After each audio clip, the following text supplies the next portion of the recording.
Back in the summer, we gathered virtually for our Memory Meadow event here in the Quiet Room garden, next to this beautiful Japanese maple remembrance tree. We're in a different season now. The heat of the summer diminished and there is a definite chill in the air. The sun still shines, and when it does, it has a mellow, gentle warmth. And of course, the trees are clothed in incredible colour.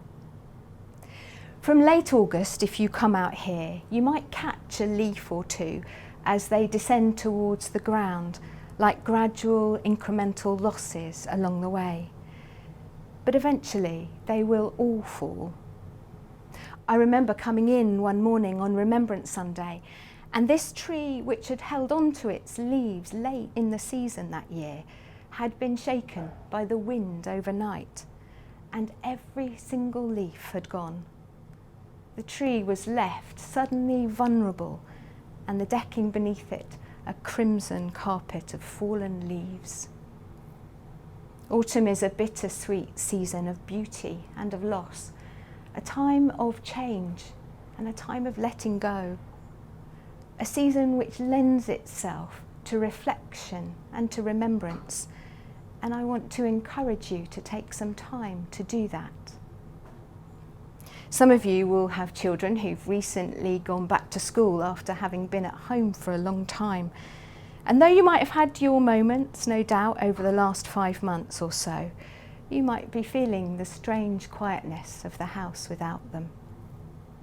My eldest son moved out at the beginning of lockdown, and now my younger son has returned to university. And although my house stays tidy and my fridge has food in it, I'm feeling tender and nostalgic because they really do grow up too fast. For some of you, I know, this time will have left you feeling like the Japanese maple on that November morning, bereft and vulnerable because someone who you love has died. Clive James, the writer and broadcaster, was diagnosed with leukemia and emphysema in 2010. And his terminal diagnosis led to him starting to say goodbye through his poetry. One of his poems, Japanese Maple, features a tree given to him by his daughter.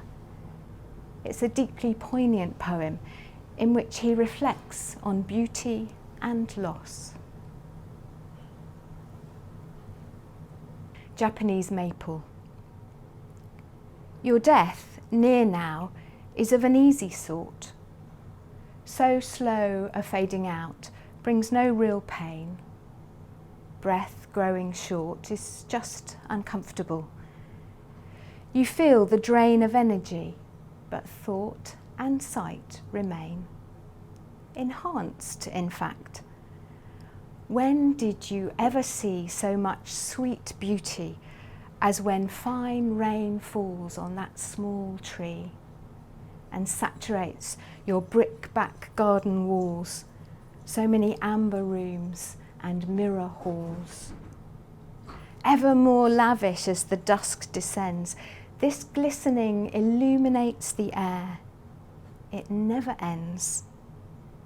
Whenever the rain comes, it will be there, beyond my time, but now I take my share. My daughter's choice, the maple tree is new. Come autumn and its leaves will turn to flame. And what I must do is live to see that. That will end the game for me, though life continues all the same. Filling the double doors to bathe my eyes, a final flood of colours will live on as my mind dies. Burned by my vision of a world that shone so brightly at the last, and then was gone. I read another lovely brief reflection on falling leaves by Gregory Orr called Humble Dazzle. Humble dazzle of autumn, these leaves on the ground, each one a page in the book. a poem that says, I lived. I was a small part of the whole story. This is my song. This is my glory. In noticing what nature is doing around us, we can sometimes find a reflection of our feelings, and perhaps even some solace in the realization that pain and beauty, darkness and light, death and life do coexist. I hope that these autumn days might give you a chance to walk, to kick some leaves, or just to wonder at the beauty around you. Perhaps if that's not possible, you could position a chair so that perhaps you can see a tree or two.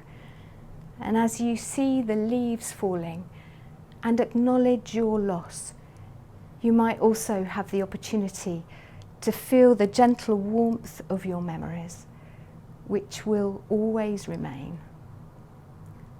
Go well.